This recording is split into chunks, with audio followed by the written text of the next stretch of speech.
మొన్న ఐతారం నాడు సెలవుంది కదా అని ఆర్టీసీ బస్లా మా ఊరికి పోయినుంటి. గదే బస్లా ఒక పోలీస్ అయిన కూడా ఎక్కిండు. కండక్టర్ ఏమో ఆ కానిస్టేబుల్ని టికెట్ తీసుకోమన్నాడు. ఏంది, నేను టికెట్ తీసుకోవాలనా? కళ్ళు కానొస్తలేవా? పోలీస్ ఇక్కడ అని కానిస్టేబుల్ గరమైండు.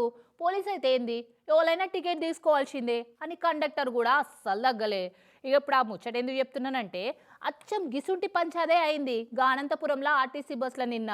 అటు కానిస్టేబుల్ ఇటు కండక్టరు పాము ముంగిస లెక్కనే పంచాయతీ పెట్టుకున్నారు గిట్లా.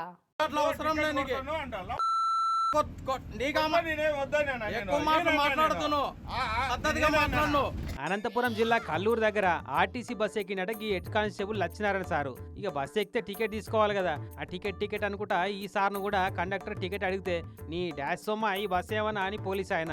ఎక్కువ మాట్లాడొద్దు, ఎక్కువ మాట్లాడే మాటలు బాగలా అని కండక్టరు. నువ్వెవరు బస్ ఎక్కొద్దు అనేందుకు పోలీసు వాళ్ళు. నేనెందుకన్నా అని కండక్టరు. పద్ధతిగా మాట్లాడని పోలీసు. నేనేమనలే అని కండక్టరు. ఏంటికి నాకేం అవసరం ఉంది? అబ్బ సొమ్ము ఎక్కువ మాట్లాడద్దు.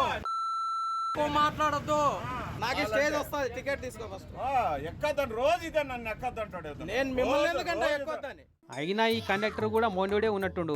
అట్టిట పెట్టి టికెట్ కొనేదాకా బస్సు ఓనియలే. పంచాయతీ పెద్దగా అవుతుంది అనుకుంటో నీ సంగతి తర్వాత చూసుకుంటా అనుకుంటో గానీ మొత్తానికి టికెట్ అయితే తీసుకున్నట. అయినా జేబులకు పైసలు రాకడే తప్పితే పోకడ తెలియని పోలీసు వాళ్ళను టికెట్ తీసుకోమని ఇట్లా టార్చర్ పెట్టొచ్చునా?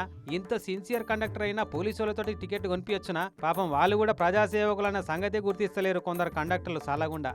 కనీసం సర్కారు వాళ్ళన్న పోలీసు వాళ్ళందరికీ ఆర్టీసీ బస్సులు రైలు బండ్లలో ఫ్రీగా ప్రయాణించే సౌలభ్యం చేస్తే పీడ పోతుండే కదా, గీసొంటి పంచాయతీలు ఉండకపోవు కదా అనుకున్నారట బస్సులున్న ప్యాసింజర్లంతా.